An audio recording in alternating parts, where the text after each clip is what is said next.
Matthias Mpuuga nsamba mbukyagulanya alemesezza ebyokujjako General Museveni. Kasita tumuwulire engwigambo. After trying and being rigged out, Dr. Kanu Besigye finally said that elections can't work, and he has had his own suggestions. And for me, I said to him, yes and no. Yes, they cannot work if we do not put up enough pressure to compel an environment that gives us a chance. No, because we have left the NRM to act the way they want. But an election properly structured by the opposition in how they're going to participate can be the trigger. But that trigger must equally find you prepared, not in this kind of situation we are in, scattered and speaking against each other, spiting each other, enclaving ourselves. So it is highly probable that the tipping balance, the tipping point can happen during an election.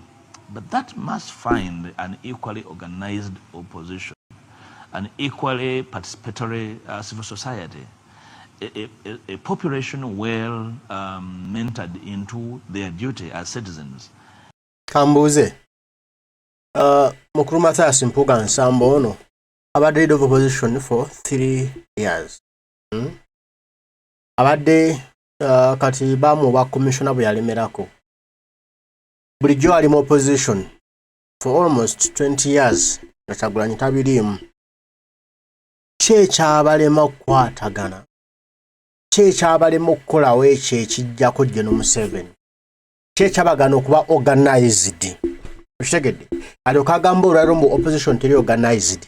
Bo abali organized 20 years back before Kyagulanyi. General Museveni yavaako, Kyagulanyi bwe yajja n'amuzzaako. Toyinza kugamba muntu mutali organized nga just yakabeera for 4 years 5 years.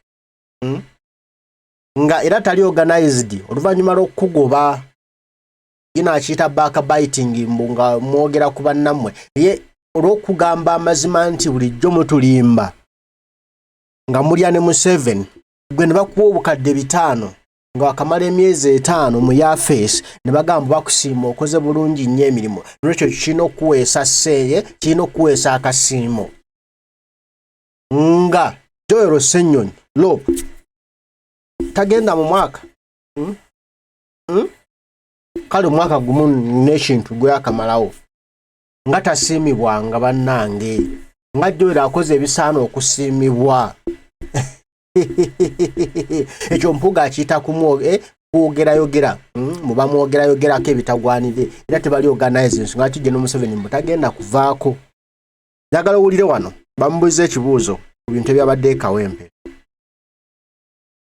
nga tufokasinze ku 2026 olire kyagamba mbu ye yaleeta enteekateeka ze soka yogere. If that does not happen, and all the time we speak about we chest thump about our strength, which fizzles during the election. For example, I know of very senior comrades in the opposition and members of parliament that speak on media houses about how they are going to scatter the NRM, but in Kawempe they took off. They were seen taking off and hiding. So if you can hide one, then you speak differently when you are facing the media. And Kano Mpuuga akulagira ddala lwaki bamwa ziri ssente z'akasiimo. Toyinza kuba muntu ng'omanye ekyabadde Kawempe n'onenya eyabadde adduka wabadde oyagala akole ki? Bibana abavayo ne bagamba Kyagulanyi twamuwa obululu n'alema okugenda mu ntebe. Bro, mubamu omuntu ng'obwongo buba bwakyana kito obanga just baamunyiga bulungi omutwe ne gutakula. Waba ogamba bonenya abadduse mbutugamba tujja kubaako kitulaga General Museveni tujja kumulaga amaanyi gaffe tujja kumujja mu ntebe mukyokka General Museveni watanganga ne tudduka atanganza atya oyagala batte banno babamalewo then omanye nno bakoze blood ebintu ebimu biba byakubala naye mbanga muli mu lutalo nolaba olinga omulabewo akwata akinze nnyonnyo withdraw then you strategize.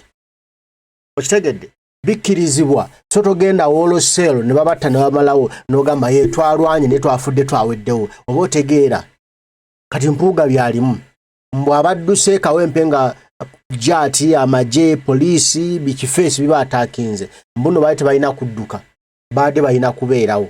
Okitegedde kati nayogera ku loopu gyose nnyonyi eri gye yabadde ng'akwata abadde ba pre-ticking obululu mbu teyandiduse yandibaddewo. Ono essanyu lya kulanga Joero bamusse. Okitegedde Joero bamutta aveewo afune emirembe alowooza mbu banatta Joero ajja kuddamu Africa Leader of Opposition.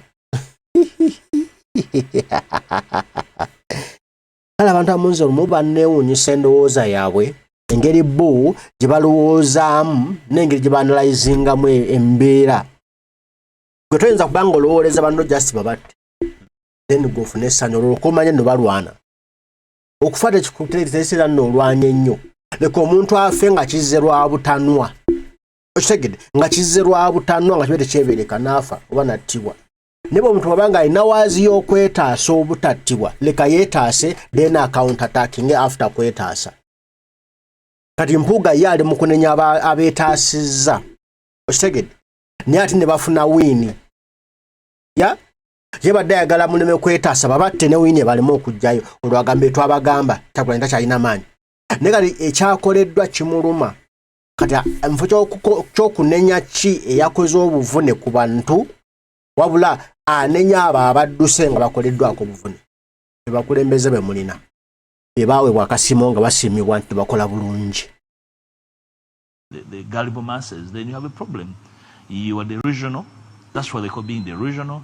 And I think some of them are acting dishonestly intellectually because they know that they have not properly organized, they have not properly structured the preparation, they have not spoken out. Zekambuzi. Why Mpuuga lwayogera alowooza nno Kyagulanyi alina okustructuringa okujjako Museveni? Why ye Mpuuga Eva abalowooza nti Kyagulanyi Sentamu Robert Bobi Wine yalina okukola ki? Yalina okuorganizinga okujjako Museveni. Akatiba akakwasa dde Kyagulanyi nti yalina omulimu gw'okujjako General Museveni n'okusuula gavumenti ye. Bakamukwasa dde. Every Ugandan you have a mandate. Kyova abana basajja bali batuteekamu akakalipo. Besigye yalina okubalwanirira. Besigye yalina okubalwanirira. Mpuuga yalina okubalwanirira. Kakati Kyagulanyi yakidismantling nti every Ugandan so responsibility okulwana okujjako General Museveni. Kati bano bakijjawo bazaayo eri akatambi babalage mbu Kyagulanyi alemereddwa okuorganizinga no. Mwaba Museveni ng'akyatufutubaddeko bannayuganda ffe tulemereddwa okweorganizinga okumuggyako. Kyagulanyi obw'omu bw'ati tagenda kutambula ave mabegere, tagenda kutambula ave Kavule, tagenda kutambula ave Kamwokya agende mu State House ajjeyo Museveni. Tekisoboka. Kati ono ye byali mugamba mbu okwogera Museveni tusobola okumuggyako mbu tuloota, it's delusional, tuli mu birooto, tuli mu kwesudiya. Munange kisoboka. Ne tulina kugamba bannayuganda beebereremu. It's their responsibility, not one's responsibility. Bano bali mugambo Kyagulanyi yabakikola. Kyagulanyi tajja kukikola Mpuuga. Bwe kiba nga kyakolebwa buntu muntu kituyambeko tujja kusanga kituyambeko. Zokukavveewawo Masaka, zokukavveewawo Kyengera, tambula genda mu State House tugireyo General Museveni. If you are not delusional. Oshitegedde bwanga teweerimba nti oli kubya kujja ku General Museveni. Situka oba mutege onajo omuteeze mukwate mukuba akabadia. Tujja kwebaza. Tujja kusiima tufye byaffe sibya bitano tujja kusiimira datugabe Mpuuga gwe waffe. Ne bitano tujja kubyerabira. If you can't do that you yourself, then don't say or don't think somebody is there to do it for you. You first do it. What you think it must be done, you do it. Bana abantu balemererwa dda. Babaddewo Kyagulanyi yakajja ne baagala ebyabalema babitike Kyagulanyi yabibakolere mu nnaku 2 nga bo byabalema. Kati olwalira akulaga nno ye abisobola. Bulijjo ng'atewo oli lwaki tewabikola luli. Chogambo birowoozezza okati nga Kyagulanyi azze era nga obirowoozako nga bamaze nakugoba mu kibiina olwo ebitaano ebyakuweebwa lwaki wali mu kibiina ko twabikola ono yali nga ye leader of opposition nga aweebwa budget okola emirimu okitegedde ng'era ye mumyuka wa Kyagulanyi mu Buganda mu kibiina kya National Platform. Ekintu kyaddongwako buli kadde mbu temulina structure temuli organized kyekyamugaana okuorganizinga emyaka egyo kale atwekubye ku bantu ku structures yakola nga yo wa Buganda nti bannanga aba North tebakola bannanga aba West aba East tebalina kye bakola naye nze wa Buganda nakola ABCD Kyagulanyi n'abidismantling. Kyagulanyi bawa abantu bano ba vice president abawa n'obuyinza bonna bakole kye bawulira nga kijja kutuyamba okujjako General Museveni. Mpuuga baamuwa okukola buli ekisoboka mu Buganda ekijjako Museveni ne bamuwa ne woofiisi erimu akasente akajja omuyamba okukola emirimu nga tewali kimutataaganya aganya Mpuuga tugambe yakola ki naye olwaleero akulaga mbuno Museveni alemeddeko lwaye kugobwa lwakuba yabba ebitaano bamuwa ebitaano. Museveni alemeddeko lwa Kyagulanyi kulema kuorganizinga Kyagulanyi nesi yajja okuorganizinga waliwo ensonga lwaki abalonda yo Google focus eri ku General Museveni eri waggulu kati eno okutema emirandira gya wansi Mpuuga byali bibyo tewabikola okitegedde muganda wange tewabikola byakulema na tewali gojja kulimba mbu Kyagulanyi alemeddwa gwe wakola ki byatukola bisoko bitugambe nti naye Mpuuga yakola ABCD ne Kyagulanyi n'abijjawo. They have not summoned their best. They have only summoned survival. And that's the problem. Yeah, even you want to survive. Given the weight that the opposition is carrying now, what would it take for you to extend a knowledge of the opposition so you work together to attain a common objective? I have written to the leading opposition party asking for a meeting. Have you? Yeah, I wrote. You want a copy? And it was. Now, let me first ask you this question. And then when you answer, straight away, Mpuuga, I have written to the leading opposition party to meet them. Womanyi walaga, mbukubyo okujjako General Museveni, okutereeza amakiiko ebyokulonda bajjako batya General Museveni. Nyangola kisoboka. Kansoke mbuuze, katuvuddemu ebyo. Mpuuga okuva lya muggude baamuguba tanaweza amweka omwaka guweze okuva lya bamuguba nga muwadde ebitaano tugambe omwaka guweze naye wali emabega emyaka gye yaba mu Nuupu myaka 3 nga namukulembeze emyaka 2 kyekyamulobera okwogera n'abakulembeze mu Nuupu ku by'okujjako General Museveni lwaki ayagala kubyogerako ng'owedde bamugoba mu kibiina asooka afune n'olukusa okumiitinga bakulembeze okwogera nabo ebyo naye lulinga ali mukulembeze ng'asobola okuleeta ekirowoozo kiraga n'ekyo bwe tunakola ABCD jakutyamu okujjako General Museveni kwolwo tebyali na mugaso okitegedde era teyali selfish yali teyeefaako yekka ng'omuntu okitegedde yali aliwo okujjako General Museveni naye n'atayogera n'amagezi n'atagaleeta mu kibiina aganajjako General Museveni gaalina olwaleero okitegedde kati bamala omugoba mu kibiina kati amagezi agafuna ayagala agaleeta agagamba abakibiina wulira.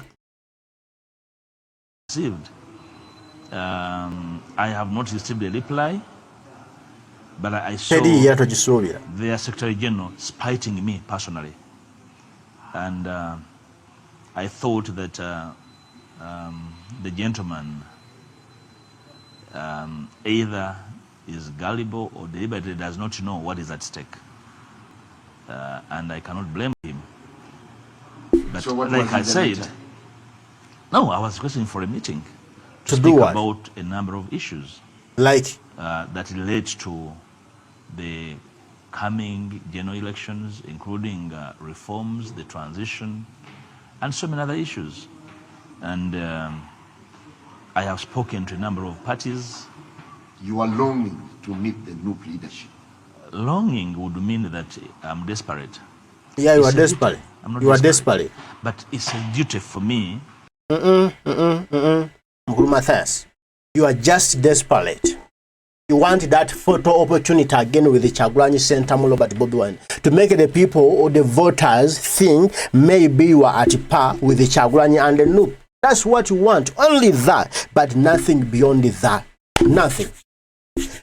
brother togenda kutugamba muno ogero osobola okwogera ku bya transition gwe ng'oyogerako ne nuupu okujjako gye Museveni nti mwogere ku bya Museveni aweyo obuyinza mu ddembe ng'oyogerako na nuupu lwaki n'obyogera ne Museveni lwaki tokola namawo bye yakola Museveni okuvaawo tekyetaagisa mu by'eddembe tekyetaagisa kwogera na nuupu genda oyogere naye mweteseganye aveeko tetujja kubasangayo okitegedde bano baboyi bayina akazannyo ke bazannya akafu baagala balage muno Kyagulanyi yalemesezza ebyokujjako gye Museveni ebyokujjako gye Museveni si byakuteesa ono byagamba byalimu mbuno tugende mu transition kyoteza ku bya transition ojukira olukikolo yakuba emunyonyo ku speak resort ng'akyalidde of opposition n'ayita Besigye n'ayita Kyagulanyi n'abalala Kyagulanyi n'abigaana okitegedde tuyinza kuŋŋamba nti omuntu gwe baawa obukadde 5 nga bamusiima okukola emirimu obulungi aweerera ekiteeso ekyokujja ku butya bw'olina okujjako gye Museveni oli bamuwadde obukadde 5 nga bamusiima nti badanga ogwokola ate bulungi emirimu naye tukusiimye gw'osinga balidde opposition bonna be twali tulabye naye nga wa nuupu ng'amusiima wa NRM amusiima okumulwanisa obulungi ati oli n'ava najja n'akutera ekirowoozo mbadde ngamba Museveni tujja mujjako bwe tuti mu meeting can you agree bw'osobola okutula n'ensega ng'ogimanyi yakwata mu mutu yakwata mu nsuwa mwawetwalira ennyama n'ejjamu ekifi n'ekitwala kati ensega ejja ekugamba ng'otudde awo n'ensaka ye y'ensuwa omwasigadde obunyama obutonotono kati ensega ekugamba eyagala kutuula naawe mbeeko bye muteesa ng'olina ennyama yo wano ng'oddamu okkiriza ensega eyo okutula nayo omubbi tebateesa naye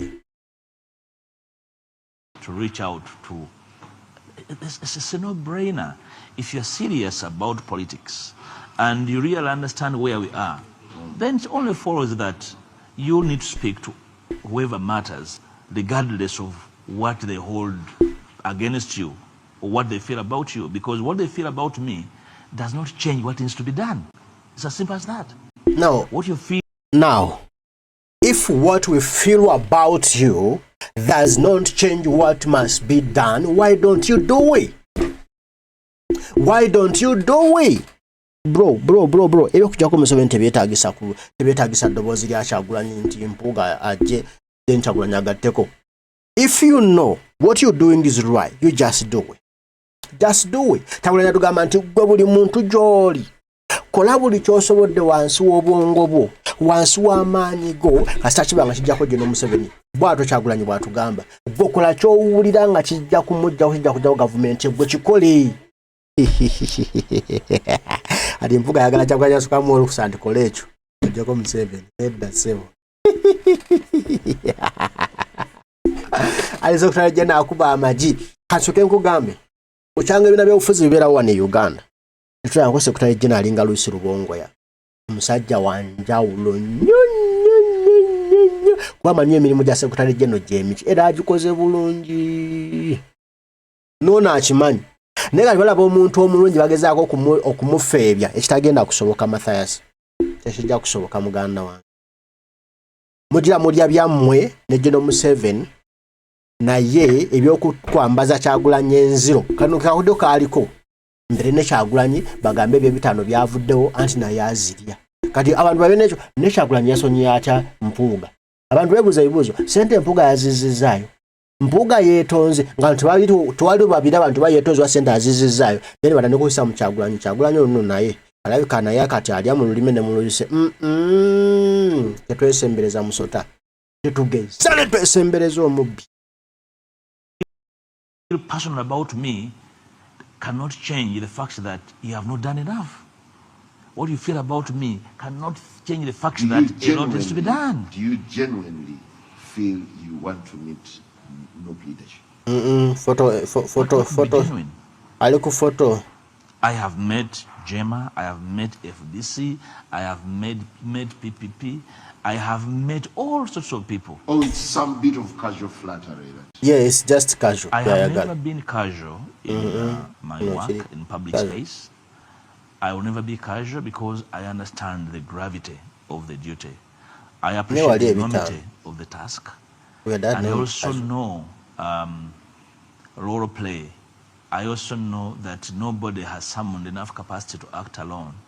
That would be a waste of time if anybody came out and said they are prepared and they don't need anybody. Yeah, may I add that I have been consistent in saying I can don't need you work with you for common good even when we're not friends, as long as we are preparing a common national agenda. We don't have to be friends. We only have to understand our sense of history. We don't have to understand that the destiny is the same. We are destined and doomed in the same way. That, for me, can compel me to work with you on an agreeable framework. As we take a break. Tukomao, njala, nsobola kukolagana n'ababbi ekikafuuwe. Buli lw'obanga omanyi nti gundi mubbi agenda okulagananga n'omubbi. Olwedde bajjajjaffe baakibugera dda. Mbuulira gw'oyita naye nkubuulira empisa zo. Buli lw'otambulanga n'omubbi naawe oba mubbi. Ate ffe tuwa omubbi olusa addemu ayingire mu kibiina kyaffe eyo ku kitebe ky'ekibiina naffe batuyita ababbi. Ayime gafatana. Oragafuna mweto. Nedda ssebo. Oyo tumuwanda lulusu tetukwatagana na babbi. Ndaba byayogedde ebiina ebingi bya bisinga okuba ku ludda lwe. Jema, SFDC, biki n'ekiki. Almost 5 political parties. Yei. Muri bangi kati mukole kye mukole ekyammwe mutugireko Museveni muri bangi ffe tuli butini kasajja kamubwe kati kakyagula kagaza mukaleke inakamunga katika akabiriti never give a chance again a bad person. Never. Those guys never repent. Those guys are always bad. They always find a way to kill you. Those are killers. Odo yagala mukisa kukomawo mbwa abere ne Kyagulanyi.